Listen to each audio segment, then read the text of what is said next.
Even तो आज हम लोग बात करने वाले हैं यूनिट नंबर 1 के चैप्टर नंबर 7 के बारे में, जो कि है आर्थिक विकास के साधन के रूप में शिक्षा। इसके बाद में हमारा लास्ट जो वीडियो है, मतलब लास्ट जो चैप्टर है, उसके साथ ही हम लोगों का यूनिट 1 जो सबसे बड़ा टॉपिक है वो खत्म हो जाएगा। उसके बाद मुश्किल से 3 से 4 दिन में ये पूरी बुक जो है वो खत्म हो जाएगी। तो आइए बात करते हैं आर्थिक विकास के साधन के रूप में शिक्षा वाले चैप्टर पर। तो सबसे पहले हम लोग बात करते हैं आर्थिक विकास क्या होता है। तो आर्थिक विकास का मतलब होता है, ये फाइनेंस से रिलेटेड होता है। फाइनेंशियल डेवलपमेंट क्या होता है, यानी कोई भी देश या समाज अपने विकास के लिए योजनाएं और देश की आवश्यकताओं के लिए जो धन व्यय करता है, अपने देश का डेवलपमेंट करना है, साथ ही साथ में जो चलने वाली योजनाएं हैं इनके लिए क्या होता है, धन व्यय करता है, मतलब पैसे का इन्वेस्टमेंट करता है। उस धन की मात्रा को ही आर्थिक विकास का प्रतीक होती है। ठीक है। साथ ही साथ में उस जो ये जितने भी ये आर्थिक विकास के कार्यक्रम चलाए गए हैं, इनमें शिक्षा के ऊपर भी धन खर्च होता है, यानी शिक्षा के ऊपर जो धन खर्च होने वाला जो धन है वो भी आर्थिक विकास की एक शाखा के अंतर्गत माना जाता है। अब देखिए, सबसे पहले कहा जा रहा है कि आर्थिक विकास के तत्व क्या है, यानी फाइनेंशियल डेवलपमेंट के कंपोनेंट्स क्या क्या हैं। तो फाइनेंशियल डेवलपमेंट के अगर हम लोग कंपोनेंट्स की बात करें, तो आप सभी लोग देखिए यहाँ पे कंपोनेंट्स जो है वो आपके सामने रखे गए हैं। सबसे मेन कंपोनेंट जो है वो हमारा पूंजी है, यानी कैपिटल है। हमें क्या करना चाहिए कि अपने आर्थिक विकास के लिए सबसे पहले तो हमारे पास पूंजी होनी चाहिए, यानी किसी भी चीज़ को बढ़ाने के लिए हमें हमारे पास पूंजी होनी चाहिए, जिसकी वजह से हम उसमें इन्वेस्टमेंट कर सकें। साथ ही साथ में राज्य की राजकोषीय नीति, किस तरीके से हम अपनी जो पॉलिसीज़ हैं उनको बनाते हैं, किस तरीके से हम अपनी फाइनेंशियल पॉलिसीज़ को रखते हैं, ये भी बहुत ही ज़्यादा इंपॉर्टेंट होती है हमारे आर्थिक विकास को मजबूत करने के लिए। उसके बाद में जीएनपी की बात करते हैं, जो शुद्ध हमारी आय होती है, यानी हमारे देश के द्वारा अर्निंग की जाने वाली आय होती है, बाहरी आय को हटा करके उसे ही हम लोग जीएनपी बोलते हैं। ठीक है। तो यानी सकल राष्ट्रीय आय जो है ये भी आर्थिक विकास को प्रभावित करती है। फिर बात करते हैं इन्वेस्टमेंट के बारे में। तो इन्वेस्टमेंट जो होती है, हमें कहाँ से कितना इन्वेस्टमेंट मिल रहा है। कोई देश हमारे जो कल्चरल है और हमारे क्या कहते हैं जो इंडस्ट्रियल डेवलपमेंट है उसको देख करके हमारे देश में कितना इन्वेस्टमेंट आ रहा है, ये भी हमारा क्या होता है, आर्थिक विकास में शामिल होता है। इसी के अकॉर्डिंग हम लोग HDI ह्यूमन डेवलपमेंट इंडेक्स भी शामिल करते हैं। साथ ही साथ में आजकल नवाचार इंडेक्स जो चला है वो भी इससे ही रिलेटेड इंडेक्स है। हम लोग बात करते हैं पर कैपिटा नेशनल प्रोडक्ट के बारे में, प्रति व्यक्ति राष्ट्रीय उत्पाद के बारे में। साथ ही साथ में जनसंख्या जो है वो भी राष्ट्रीय विकास के तत्व में आती है। जनसंख्या ज़्यादा होगी तो हम लोगों का क्या होगा, उसको अगर जनसंख्या ज़्यादा है और उसको सही तरीके से मैनेज कर लिया तो हमारा क्या है, आर्थिक विकास जो है, इकोनॉमिकल डेवलपमेंट वो अच्छा होगा। नहीं तो जनसंख्या ज़्यादा हो गई और हम मैनेजमेंट ना कर पाए तो हमारे आर्थिक विकास को उतना ही ज़्यादा नुकसान होगा। तकनीकी कुशलता जो है, टेक्निकल स्किल और एफिशिएंसी, ये बहुत ही ज़्यादा रोल निभाती है। हमारे पास टेक्निकल स्किल्स तो है लेकिन एफिशिएंसी उतनी अच्छी नहीं है, तो हम लोगों के पास जो साधन होंगे उनका हम पूरी तरीके से यूज नहीं कर पाएंगे। और अगर एफिशिएंसी होगी, टेक्निकल चीज़ें नहीं होंगी, तो भी हम उनका नहीं यूज कर पाएंगे। यानी साथ ही साथ टेक्निकल चीज़ें भी होनी चाहिए, उसके साथ साथ हमारे पास टेक्निकल स्किल्स और एफिशिएंसी का भी होना बहुत ज़रूरी है।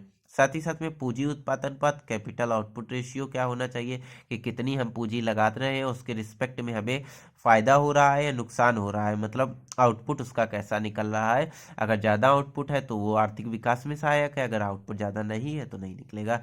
संगठन नीति तथा विशिष्टीकरण, यानी क्या होना चाहिए, श्रम का विभाजन कर देना चाहिए। ऐसे संगठन बनाने चाहिए जो उस पर्टिकुलर काम को करने में क्या हो, विशिष्ट हो, तो वो काम जल्दी हो जाएगा। और अगर हम लोग किसी नौसिखिए इंसान को दूसरा काम दे देंगे और जिसे वो काम आता है उसे दूसरा दे देंगे, तो हम लोगों का संगठन विभाजन यानी संगठन नीति हमारी अच्छी काम नहीं करेगी। संसाधनों का समुचित प्रयोग, प्रॉपर यूज ऑफ रिसोर्सेज, तो ये भी हमारा क्या आता है, आर्थिक विकास में आता है। और साथ में मोटिवेशन एवं मैनेजमेंट, तो मोटिवेशन तो हमारा लर्निंग में भी काम आता है, आप साइकोलॉजी में हम लोग पढ़ेंगे, और साथ ही साथ में आर्थिक विकास में भी योगदान आता है। तो इतने सारे जो कंपोनेंट्स हैं वो आर्थिक विकास के कंपोनेंट्स हैं, पूछे जा सकते हैं आर्थिक विकास के तत्वों पर संक्षेप में लिखिए। तो आप लोगों को लिखना कुछ नहीं, देखिए कितना ज़्यादा लिख पाएंगे, लिखते तो सब है, अगर ऐसे बना देंगे तो समझ लीजिए आपको पूरे में से पूरे 2 नंबर मिल जाएंगे। चलिए आगे देखते हैं इसमें क्या है। अब हम लोग मेन मुद्दे पर आते हैं कि आर्थिक विकास में शिक्षा की क्या भूमिका है। तो देखिए, बहुत ही इंपॉर्टेंट टॉपिक है कि शिक्षा की क्या भूमिका है, मतलब हम लोग किस तरीके से, अगर हम लोग फाइनेंशियल डेवलपमेंट करना चाहते हैं तो उसमें एजुकेशन जो है वो किस तरीके से पार्टिसिपेट करती है या वो अपना किस तरीके से रोल निभाती है, इस पर हम लोग बात करेंगे। तो देखिए, लिखा है शिक्षा पर किया गया व्यय जो होता है वो इन्वेस्टमेंट के रूप में काम करता है। ठीक है। और ये क्या होता है कि पहले हम लोग जब इन्वेस्टमेंट करते हैं तो ये आगे भविष्य के लिए हमारे फायदेमंद होता है। दूसरी चीज़ क्या है, शिक्षा द्वारा तकनीकी क्षेत्र में क्रांति आती है। अभी मैंने आप लोगों को बताया टेक्निकल जो भी एजुकेशन होती है उसके द्वारा हमारा प्रोडक्शन भी ज़्यादा होता है, इकोनॉमिकल डेवलपमेंट भी सबसे ज़्यादा होता है। तो इस तरीके से क्या होता है, टेक्निकल क्षेत्र में जो होती है वो रिवॉल्यूशन का काम यही करती है। शिक्षा द्वारा ग्रामीण क्षेत्र में समृद्धि, जितना भी रूरल एरिया है रूरल डेवलपमेंट का काम भी कौन करता है, शिक्षा ही करती है। आजकल रूरल डेवलपमेंट पे बहुत जोर भी दिया जा रहा है। फिर लिखा है शिक्षा श्रमिकों को व्यावसायिक ज्ञान देती है। अब कोई भी श्रमिक है उसे ये नहीं पता है कि ये काम किस तरीके से किया जाता है। मान लीजिए वो छोटे से श्रमिक वर्ग जो है वो आपस में मिल करके कोई भी एक मतलब कंपनी वगैरह खोलना चाहते हैं या कोई ट्रेड करना चाहते हैं, तो ट्रेड में किन किन कंपोनेंट्स की ज़रूरत पड़ती है, किस तरीके से पूंजी इन्वेस्ट की जाती है, इन्वेस्टमेंट कहाँ से लाया जाता है, कैपिटल कहाँ से यूज होती है, किस तरीके से उसका बंदोबस्त किया जाता है, किस तरीके से उसको फाइनेंसियर्स हमें ढूंढे जाते हैं और किस तरीके से उसका मैनेजमेंट किया जाता है, तो ये सारा काम जो है ये व्यावसायिक शिक्षा में हमें दिया जाता है। व्यावसायिक शिक्षा भी शिक्षा की एक पर्टिकुलर शाखा होती है जिसमें ट्रेड और इन सब के बारे में हमें नॉलेज दी जाती है। शिक्षा देश के आर्थिक विकास के साथ उत्पादकता में सहायक होती है। देखिए शिक्षा जो होती है, शिक्षा के द्वारा आदमी जो होता है वो देश विदेश में जाता है और देश विदेश में फॉरेन करेंसी जो है वो भी लेकर के आता है। ठीक है, आर्थिक विकास जिससे देश का होता है। अच्छा, फॉरेन करेंसी लेके आता है तो फॉरेन रिजर्व जो है, अभी आप लोग सुन रहे होंगे कि 600 मिलियन जो है वो फॉरेक्स रिजर्व हो गया है। अब तक के भारत के इतिहास में सबसे ज़्यादा फॉरेन रिजर्व आया। मतलब कहाँ से, जब कोई दूसरा देश हमारे देश में इन्वेस्टमेंट करता है या हमारे देश के काफ़ी सारे लोग जो है वो दूसरे देश में जाते हैं तो वहाँ की करेंसी जो है वो हमारे देश में आती है।